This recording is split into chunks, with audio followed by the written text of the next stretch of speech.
welcome back to my channel. Sas here. I'm here for another recap of 90 Day Fiance Happily Ever After. Yes, I am putting it up on Sunday, 10 p.m. I had a chance to watch it early, so I thought, let me just go ahead and watch it, and I'll put it up tonight, child. So that will free me up tomorrow because, honey, I have things to do tomorrow. So it's going to be a busy day tomorrow, so this will, free me up. Also, I will be going live this Tuesday at 7 p.m. Eastern Standard Time. I haven't been live in, what's it been, 2-3 weeks, so yeah, it's time for me to go live, and y'all come on over and we have a good old time, y'all. Be there or be square. Also, I hope you had a fantastic Mother's Day. I hope you got all the love that you deserve. Now, let's get into this recap, y'all. I'm not gonna keep y'all. I sure ain't. Another week. Woo, at this point, they just pulling their straws. Y'all, I try to bring out the best in these reviews, but honey, they're not giving me much to work with, but honey, I'm here. Let's start off with Jovi and Yara. They're comfortable, okay? They're new parents. That baby is some kind of cute, ain't it? Real cute. And so they're just adjusting to, parenthood. Of course, Yara, she's the mother, and what she says goes. Jovi picking up groceries, okay? He didn't even do that right. Of course, Jovi's dumb self went and got the raw diapers.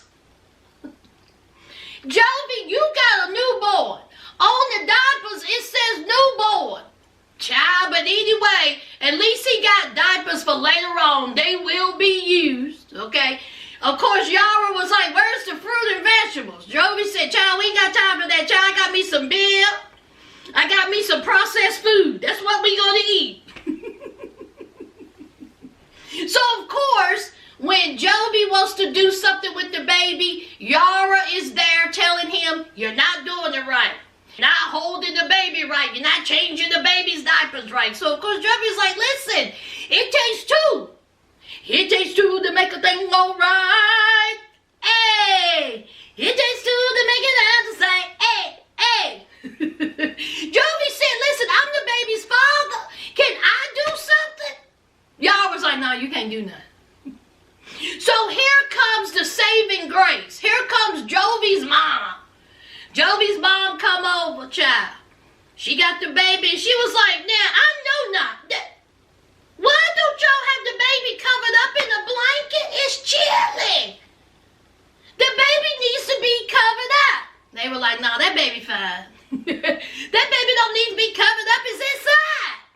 Jovi's mom said, listen, this baby needs to be covered up. Then she finds out that they done had the baby out in the street. They done had the baby out in the elements, child. All kinds of noises, the cars, the pollution in the air, people talking, got the baby all kinds of shook. Honey, Mama Jovi said, now I know y'all lying. This baby is 4 days old. That baby ain't got no business outside in the elements. Why she say that?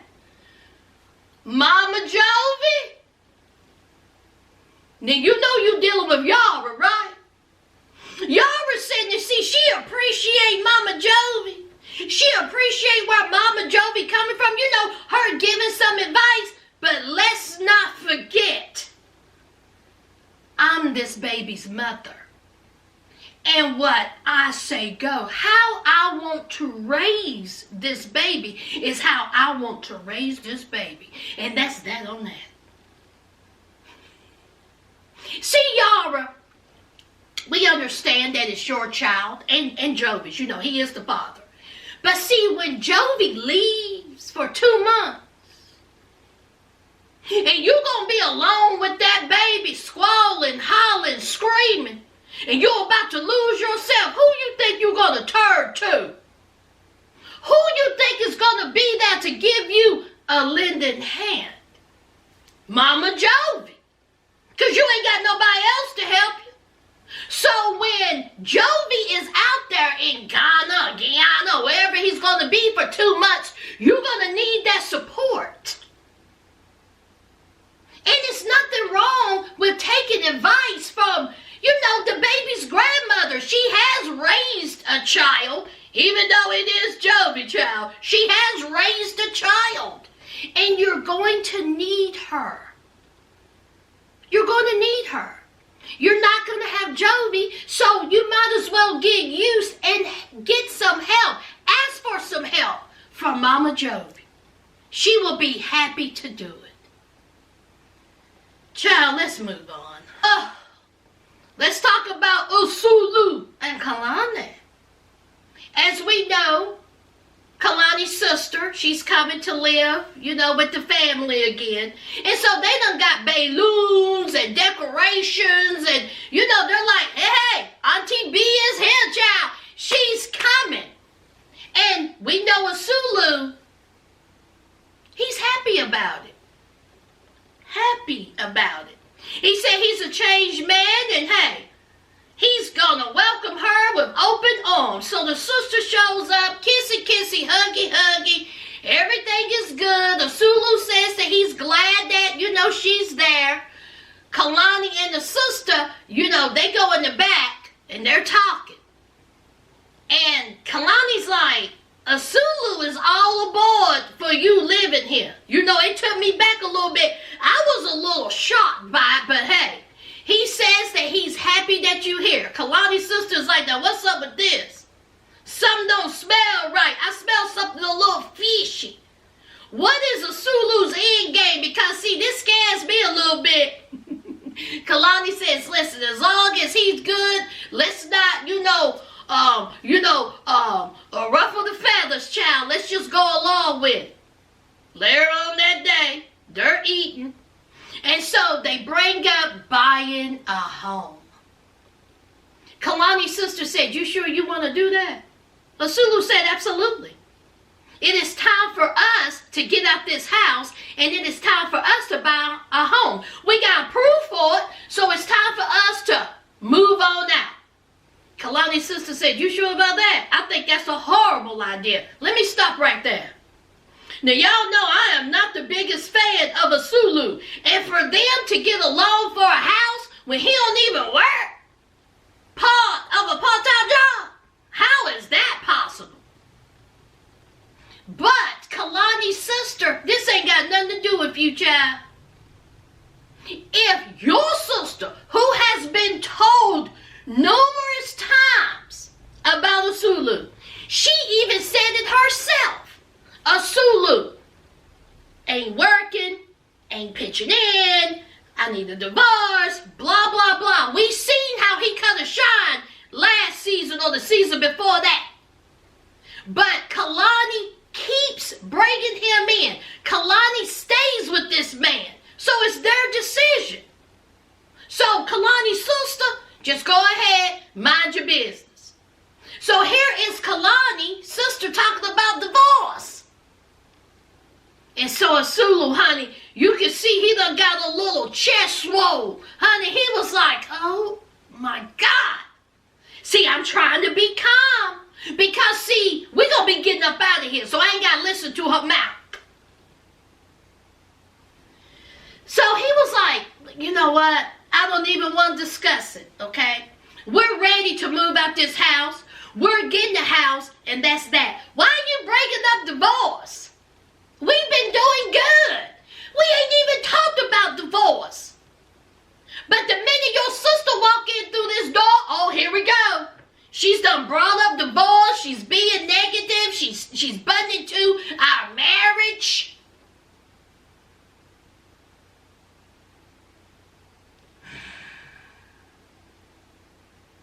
When is his mama and sister coming? See, I'm waiting for that. That's all I want to see is the mama of Sulu and sister Sulu. That's all I want to see. I don't care nothing about a Sulu and Kalani's marriage. Let's move on. Let's talk about Brandon and Julia. They back from Vegas. Julia is whining and complaining about being on the farm. Brandon's happy about being back at home. Julia wants to, go to Vegas, live in Vegas. She wants to live in a bigger city. Brandon says, not gonna happen. The bigger city you're gonna get is Richmond, Virginia. First of all, have y'all ever been to Richmond? Richmond is a nice little bustling little city, honey. Honey, their food is fantastic. Their outdoor life is fantastic. Their rent and mortgage is reasonably priced. Great. Richmond's great, honey. But anyway, we all talking about Julia, child. So anyway, of course, she gets the letter for her green card interview. She's nervous about it. And so she's asking, Brandon, is everything straight? We got all the paperwork. Everything's good. Is there anything we need to do? And he was like, listen, we good. Don't worry about it. I got all the paperwork. We good. Okay? Don't even sweat it. But see, there is one thing he didn't tell her. See, they are asking for a place of residency. They want it to be shown and proven that Julia lives there. A light bill, a phone bill, the rent, whatever. Okay? Well, not mortgage, but because that ain't their house. See, they don't have a place of their own. But something showing that she lives there. Of course, she don't have anything. So Brandon said, listen, that is the only thing that I am concerned about. But hey, we'll just have to deal with it when we deal with it. So it's time to go for the interview. They went to the immigration office. They come out. Wonk, wonk. The immigration office did not deny them, but they did not get an immediate approval. Okay? The immigration office says, listen, we're doing the little things differently now, so we're going to have to check this out. Someone will get back in touch with you in a couple of weeks. Either she will be approved or denied, or you're going to have to come forth with some more paperwork. Of course, Brandon is trying to see the silver lining in this. Julia is upset, hurt, and complaining. I understand Julia's being hurt and stressed and upset. But again, Julia, it's going to take time. All right? And hopefully you will get your green card. Are y'all still here with me? Are y'all still here with me, or did y'all fall asleep? Child, I'm trying to keep it entertaining. Let's move on. Let's talk about broad back. It's time for her surgery, y'all. It's time for her weight loss surgery and boob surgery. Her homegirl come to, lend a helping hand and some support, because she's going to need it. All right? Her man ain't there. Remember, he still ain't made it over here to the United States. So Angela, she's stressed and, she's worried. She haven't ate anything. She has to be on a liquid diet. She has to eat like chicken broth, bone broth, vegetable soup, whatever. And she was like, whoo-wee, I just want a cheeseburger and fry. Angela, you can't have it before surgery. So just suck down that broth. So her friend is talking, and, she was like, can I at least have some water? And the friend was like, heck no, you can't have no water. You can't have nothing, okay? You got to abide by the rules. So she FaceTimes Michael, and she was like, my surgery is tomorrow. Just want to tell you that, I went to go see this doctor that looked a lot like you. Angela, I'm going to need for you to stop lying to Michael. That doctor didn't look nothing like Michael. Nothing. Trying to make him jealous. Anyway, so Angela tells him that the doctor suggested that she gets a boob job. Of course, Michael did not like, he didn't even want her to even have this surgery. He says that he did not want her to have the boob job, that he's worried about that. Why this vase keeps coming coming up, and Andrew was like, excuse me, you're worried about a boob job. Why aren't you worried about me going to surgery? That's what you should be worried about. You worried about what's in betwixt my tits. And she was like, you know what? This really upsets me. You need to be concerned about me and the surgery and not my boobs, okay? My boobs are going to be heavy when I lose all this weight, so it has to be done. They're going to be set up right, tight, and right, honey. Honey, they're going to be perky. Well, there's nothing Michael can do and say about it, so he shut up. But later on, we see Michael whining to his brother. He said that in Nigerian culture that they celebrate big boobs. That's what attracted him to Angela, was her big boobs. Boy, sit down somewhere. I'm moving on. I told y'all I'm not going to keep y'all. Let's move on. Last and certainly least on it, let's talk about Andre and Libby. As we know, Andre, he wants to work for the family, and the family said, even though the father said, you can come work, but you have to work with everybody. It's a family business. We also see Andre doing some work. He is actually putting a playhouse together. Breaking a little sweat job. I'm sure it only took 10 minutes, but hey, he doing something. This is my thing with Andre, that he don't seem to understand, and why if I was Libby's siblings, I would have a problem with it. Andre, you have not shown the family or anybody your work ethic. You have not shown the family what you can do. You haven't worked. Yes, you can use the excuse of being a stay-at-home father, but you can only use that for so long because now you are willing not to be a stay-at-home father as long as you work for the family business. You have not shown this family that you are capable of being in the business. So I do understand, Libby's, siblings being upset by that. Now I can say a whole bunch about Charlie, and I have. Charlie did cut a shine at that wedding. Charlie done got drunk, tore up from the floor up. But I understand Charlie and Libby's sister saying, why does he have a right to step up in the family business and he hasn't done anything to earn it? We have worked. And furthermore, why is he entitled? He is literally asking you for $100,000 and he has not done anything. And plus, Libby is always taken up for him.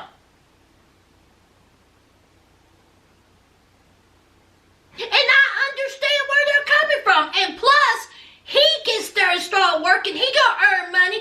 That's gonna chip off a little bit of their profits. So, of course, Libby said, listen, I'm tired of your mouth, okay? If you want to work for the family, you got to work with the family, and that means Charlie.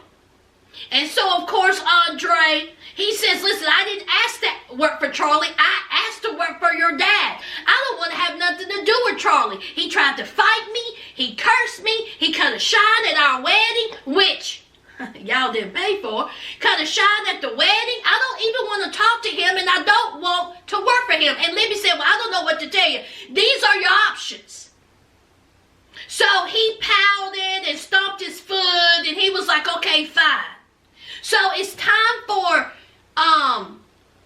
Charlie, Andre, and Libby to have a sit-down talk, child. So they meet up, and they're talking, and so, Charlie is just saying, listen, yeah, I know, I got a little, drunk at your wedding, and yes, I did say that, okay? But I feel like that you're coming into our family business, and you're trying to take advantage of my dad. Look at what all my dad has given you. He has given you a lot, and you haven't done anything or appreciated anything that has been given